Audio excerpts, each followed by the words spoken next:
ఈ రోజే సబ్స్క్రైబ్ చేయండి, మీ ఫేవరెట్ షోస్ చూడండి. చెయ్యని నేరానికి మీరు నన్ను అన్యాయంగా అరెస్ట్ చేశారు సార్. నేరం చేసినవాడు ఆ నేరం రుజువయ్యేంత వరకు ఇలాంటి సుభాషితాలే చెప్తూ ఉంటాడు. అతను నా పేరెంట్స్ని హతమార్చడానికి రావడం వల్ల, నా మీద కూడా అటాక్ చేయడం వల్ల నేను అతన్ని కొట్టవలసి వచ్చింది. ఆత్మరక్షణార్థం అలా చేయాల్సి వచ్చింది. అతను చనిపోయాడంటే ఇంకా నేను నమ్మలేకపోతున్నాను సార్. మనం ఖాళీగా ఉన్నప్పుడు మార్చురికి వెళ్ళి చూద్దాంలేండి.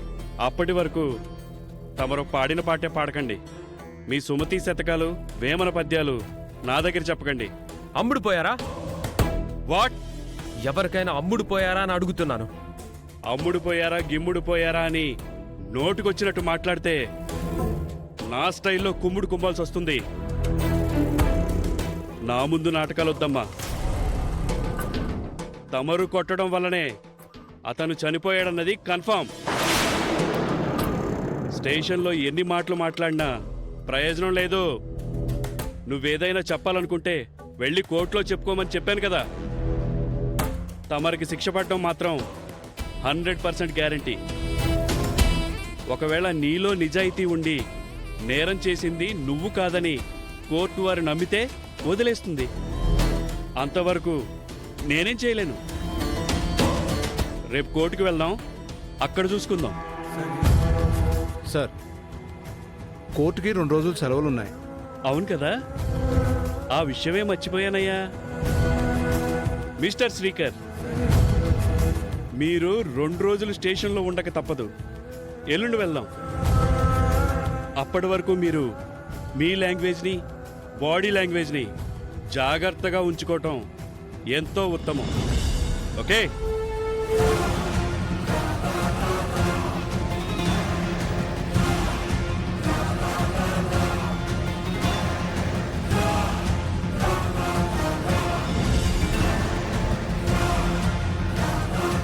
వాడికి బుద్ధొచ్చేలా కొట్టాను కానీ వాడు చచ్చేలా నేను కొట్టలేదు.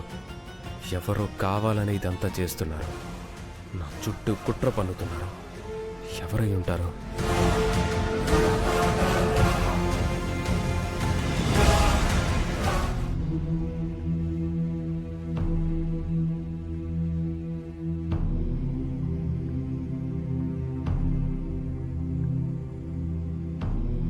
శ్రీకర్కి ఏ సంబంధం లేదు లాయర్ గారు. నేను అబద్ధమాడతానా చెప్పండి? ఎలాగైనా మీరు ఈ కేసును టేకప్ చేయాలి. సారీ ప్రసాదరావు గారు, ఇందులో ఖచ్చితంగా మీ అబ్బాయి నేరస్తుడని ప్రూవ్ అవుతుంది. నేనేం చేయలేను. ఉంటాను సార్. లాయర్ గారు, హలో హలో. నాన్న, ఇప్పటికీ మీరు 4 పేరు మోసిన లాయర్లకు ఫోన్ చేశారు. అందరూ సారీ ప్రసాదరావు గారని అంటున్నారు.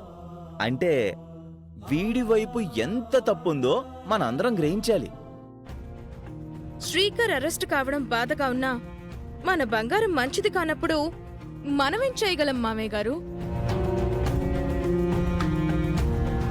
తాళ్ళనేది మా అందరికంటే నీ విషయంలో పెద్ద సెంటిమెంట్ కదా అవని. ఎంతో చక్కగా పూజ చేసుకున్నావు. అందరి సమక్షంలో 3 ముళ్ళు వేయించుకున్నావు. మరి అలా జరిగిందేంటి? పైగా పెళ్లికి అక్షయ పెద్ద పంతులు, ఆర్కెస్ట్రా ఒక్కటే తక్కువైంది. బాధలో ఉన్న వాళ్ళని ఓదార్చకుండా అందరూ ఇలా ఎందుకంటున్నారు? అబ్బెబ్బే, అలాంటివి మనవాళ్ళకి చేత కాదు చింటూ. ఉన్నవే అంటున్నాం కదా, లేని పరువైతే మాట్లాడటం లేదు కదా. మీరందరూ అమ్మా నాన్నల గురించి ఎన్ని మాటలన్నా అమ్మా నాన్నలు దూరం అయిపోరు. అమ్మ కట్టించుకున్న తాళే నాన్నను కాపాడుతుంది. ఏ లాయరు కోర్టుకొచ్చి వాదించకపోయినా అమ్మ మెడలోని తాళే గెలిపిస్తుంది. ఇవే కొంచెం తగ్గించుకుంటే మంచిది. మరి ఇంత ఓవర్ కాన్ఫిడెన్స్ పనికిరాదు. ఇదేమైనా జానపద సినిమాల కాలం అనుకుంటున్నావా? ఏదేదో ఊహించుకుంటున్నావు. ఫ్యాంటసీల నుంచి కొంచెం బయటికి రాక్షయ్యా. ఏ కాలమైనా దేవుడు దేవుడే, నమ్మకం నమ్మకమేనే. బుర్ర తక్కువదాన. మిమ్మల్ని రక్షించడానికి రావడం వల్లే కదా నా బావ అరెస్ట్ అయ్యాడు. తొందరగా ఏదో ఒకటి చేయండి అత్తయ్య. నలుగురు లాయర్లకి ఫోన్ చేసి మాట్లాడినంత మాత్రాన మీ పని అయిపోతుందని అనుకుంటున్నారా? తొందరగా ఏదో ఒకటి చేయండి. దీనంతటికీ కారణం ఈ అక్షయే.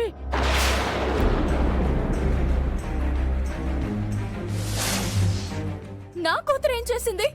మేం పల్లెటూరికి బయలుదేరినప్పుడు ఇది ఎదురు రావడం వల్లే అంతా జరిగింది. బుద్ధి లేని మాటలు మాట్లాడకండి అత్తయ్య.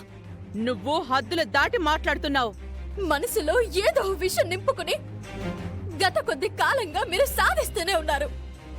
అది విషం కాదు, వాస్తవం. మీరు ఊహించుకునేదే వాస్తవం అని భ్రమపడకండి.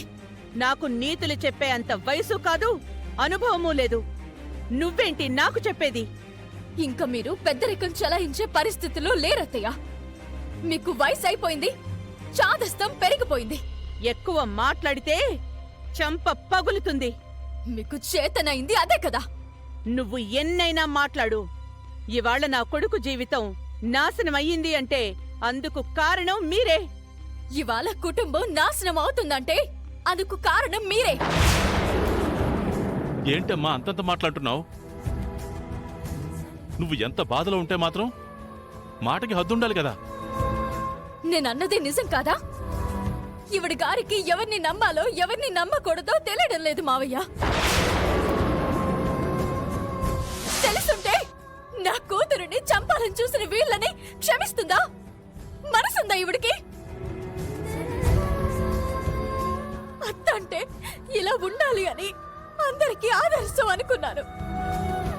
ఏం కాదు, ఈవిడ కూడా గయ్యాలి అత్తల కోపకి చెందిందే అయిపోయింది. ఇష్టం వచ్చినట్టు నోరు పారేసుకుంటావా? నిన్ను ఆగు వేదవతి.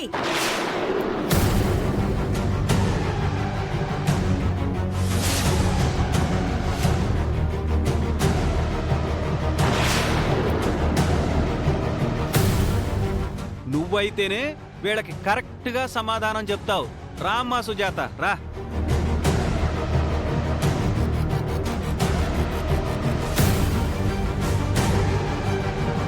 నా చెల్లెలి మీదికి ఈ మధ్య మీ చెయ్యి బాగా లేస్తున్నట్టుంది. అంటే పడుతుంది కదా అని కొడితే ఊరుకుంటుందనుకుంటున్నావా? దానికి చెయ్యి లేదా కొట్టడం రాదా? నీకంత సరదా, నీ చెయ్యికంత దురద ఉంటే తప్పు చేసిన వాళ్ళని కొట్టు. అక్షయ్య వల్ల శ్రీకర్ అరెస్ట్ అయ్యాడని చిన్నపిల్ల మీద నింద వేయడానికి నీకసలు సిగ్గనిపించడం లేదు?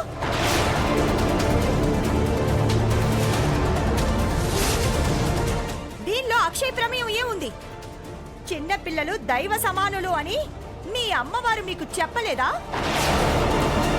10 ఊర్లకి అమ్మవారి అవతారానివి కదా నువ్వు.